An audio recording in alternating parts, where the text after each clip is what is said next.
way fallen soldiers are being remembered on this Memorial Day.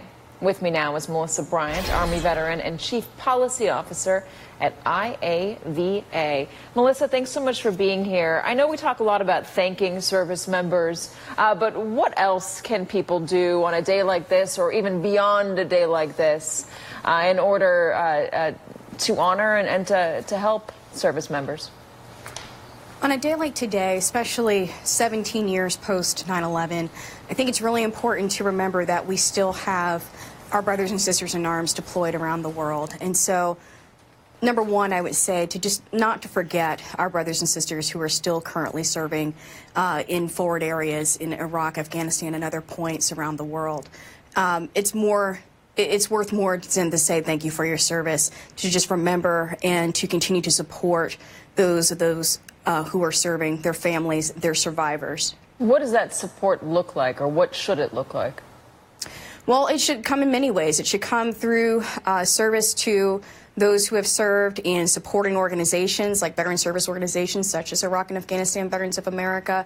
It should come through philanthropic works. It should come through the awareness and continuing the conversation of what's happening around the world. I think it's far too often that we forget that we still have those who are currently serving. We need to ensure that we keep that conversation going, especially as we're looking at all the things that are happening around us on a daily basis. There's been a lot of turmoil in the Department of Veterans Affairs under this administration. There's been a lot of frustration with the Department of Veterans Affairs in past administrations as well. What is the #1 issue that should be resolved sooner than later that would immediately benefit veterans? Well, the #1 thing that should be resolved immediately is to have a steady hand at the helm at the VA. With all the turmoil of the past few months, what we really need is for that leadership vacuum to be filled. We need to have a steady hand at the helm, as I said, so that we have that climate that's set from the top, that's set from from the VA secretary on down. And so we're hopeful for a rigorous but speedy confirmation process for the acting secretary going forward. What does IAVA want, your organization? Well, we want to see the acting secretary, if he is confirmed as the secretary of the VA, to focus on the policy priorities that our members have found most pressing in 2018. We want to see support for those who suffered injuries from burn pits and toxic exposures downrange. We want to see support for reform to the VA, smart reform to the VA. We want to see support for not just health care benefits, but also for education benefits, like the post-9/11 GI Bill. And of course, we want to see support for women veterans like myself as we've pushed forward in our She Who Burned the Battle campaign for many years. And then you guys also have a Go Silent campaign today at 3 o'clock in just 5 minutes, correct?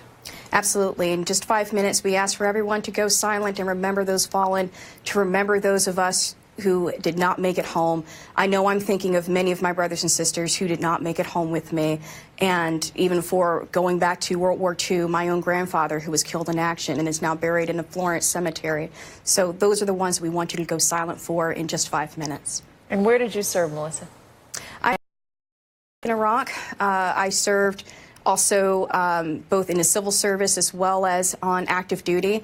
I've spent the majority of my career working for the Department of Defense, and it's a family business for me. I'm military legacy. I spoke to my grandfather who was killed in action, my father who served in Vietnam, and so it's something that's very near and dear to my heart in doing the work of advocacy for veterans. Melissa Bryant, thank you for your service. Thank your family for their sacrifice as well. We appreciate it. Thank you. And on this Memorial Day, remember a fallen hero and take time and a moment to honor a veteran. Thank their family like we just did. Thank a relative. Show appreciation for their service to our country. From everybody here at MSNBC to those of you who are still serving, those veterans out there, we thank you and we honor